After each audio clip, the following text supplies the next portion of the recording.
Side মুখে গুলি নিয়ে সবাইকে মরতে শিখেছে। সবাইকে বাঁচার জন্য সাহসী হওয়া শিখেছে। আমি ধন্যবাদ জানাই আমাদের ছাত্রবর্গী ছাত্র ভাইদের যারা এই লড়াইয়ের সূচনা করেছেন। আপনারা জানেন ফ্যাসিবাদের সরকারের পতন হয়েছে, এখন কিন্তু বাংলাদেশে এখনো কোনো সরকার নাই।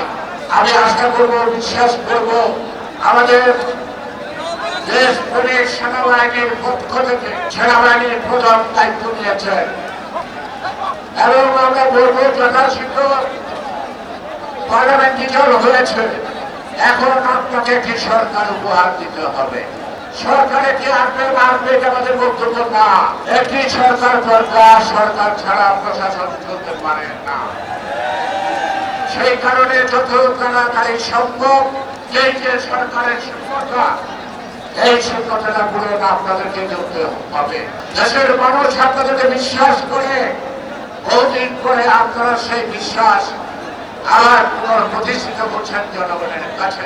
বাকি কাজটা করে আমাদের যে আন্দোলন একদম একটি নিরপেক্ষ এবং সুষ্ঠু অবাধ নির্বাচন, জনগণের ভোটের অধিকার।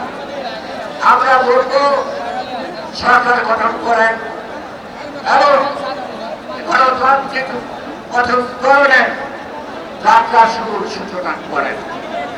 আমি ধন্যবাদ জানাই আমার বিএনপি, যুবদল, ছাত্রদল, স্বেচ্ছাসেবক দল সহ সকল অঙ্গ সংগঠন যারা এই আন্দোলনে শরীক হয়েছিলেন।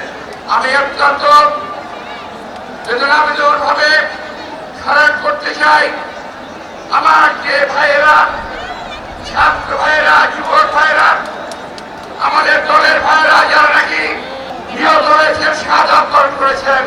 আমি পরম দয়ালু আল্লাহ তাআলার কাছে তাদের মাগফিরাত কামনা করছি।